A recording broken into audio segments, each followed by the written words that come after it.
Assalamualaikum warahmatullahi wabarakatuh. Saya Asahi Syadzul Sudarmaji. Di sini saya dari Tadris Biologi 1 semester 5 akan menjelaskan mengenai eh, UAS UAS praktikum UAS praktikum 1 dan 2. Nah, langsung saja di sini judul praktikum 1 yaitu pengamatan fase pembelahan mitosis bawang merah dengan metode squash. Dan tujuan praktikumnya yang pertama itu untuk dapat mengamati fase pembelahan mitosis sel bawang merah.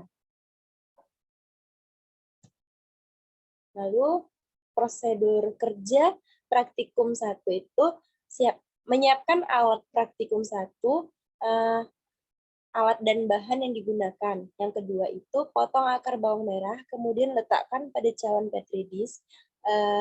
Dan yang ketiga, teteskan larutan HCl1 sampai 2 tetes. Tunggu sampai 1-2 menit.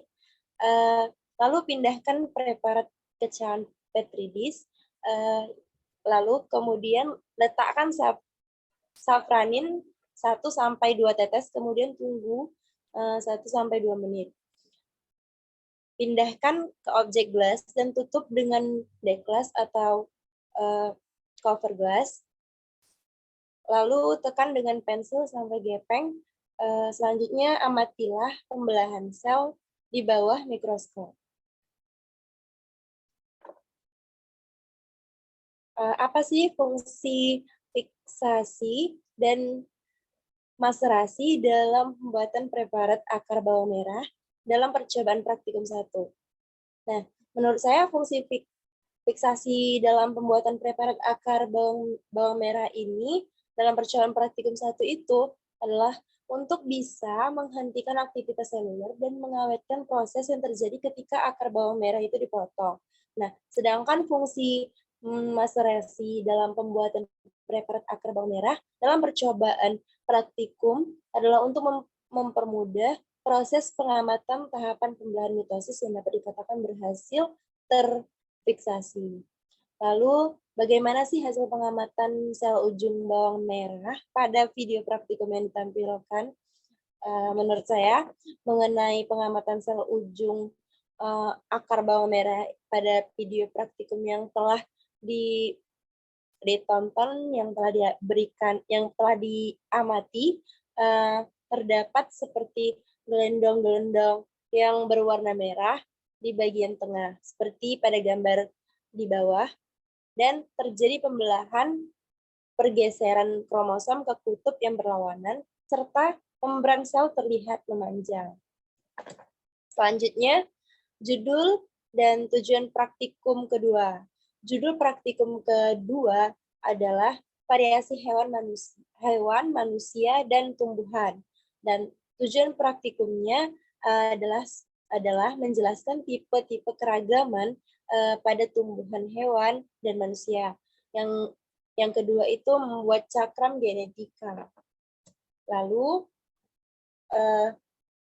hasil dari pengamatan karakter tumbuhan dan hewan yang kami amati,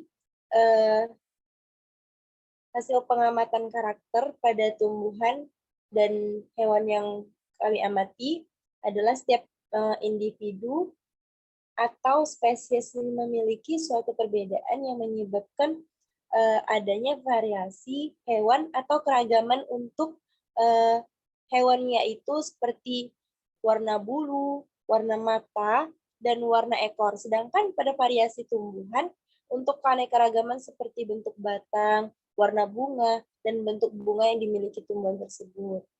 Selanjutnya, terdapat perbedaan pada karakter yang kami amati. Mengapa sih hal tersebut dapat terjadi? Nah, perbedaan pada karakter yang diamati disebabkan karena dipengaruhi juga oleh faktor genetik dan lingkungan sekitar.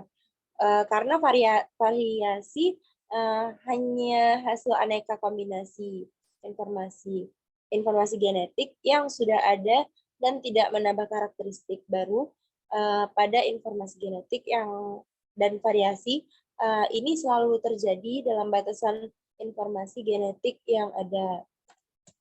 Selanjutnya, kesimpulan dari hasil praktikum cakram genetika yang telah diamati dapat disimpulkan mengenai hasil praktikum cakram genetika ini, kita dapat mengetahui sifat pada manusia, pada diri kita sendiri, khususnya yang berkaitan dengan sifat genetik. Misalnya itu jenis kelamin, bentuk rambut, bentuk lidah, ibu jari, cubing telinga, golongan darah, lesung pipi, dan masih ada beberapa lagi.